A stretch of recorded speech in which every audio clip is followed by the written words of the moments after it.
এখন বাইরে বেরোবি না, যে জায়গায় আমাদের ভর্তি হয়েছে ওগুলোকে সব জায়গায় ছিটিয়ে দেয়, সবারই বাড়িতে ছিটাবি।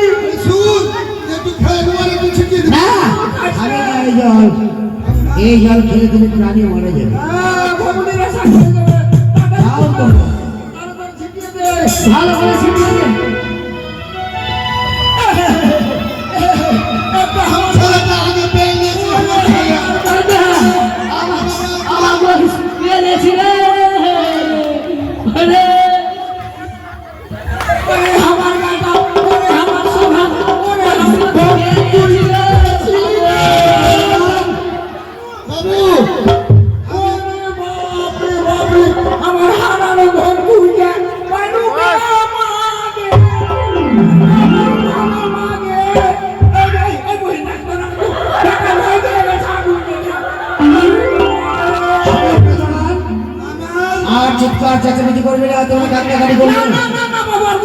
একটি কথা ভালো করে গান দিয়ে শুনে রাখো, এই পৃথিবীতে এক নতুন দেবী আবির্ভাব হয়েছে, তার নাম হচ্ছে পদ্মাবতী।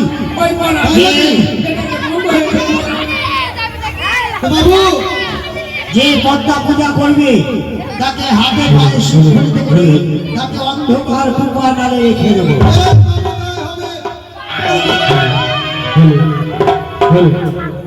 আমার গুলার গলাটা হারিয়ে গেছে, আমি পেয়ে গেছি। যাও তোমার নিজে কল্প ফিরে যাও।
কি করে আমি অপমানের প্রতিশোধ নেব, কি করে বিশ্ববাজারে বিশ্ববিদিত হব?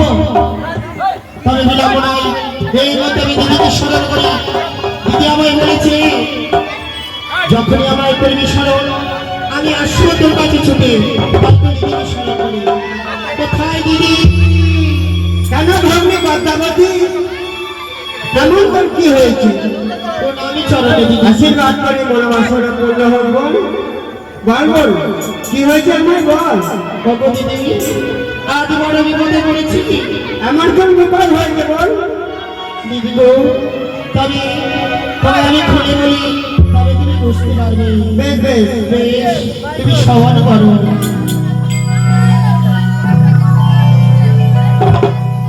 ও প্রাণে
তোমার যুক্তিতে খুঁজে পাবাবি জয় বিশ্ব হরি।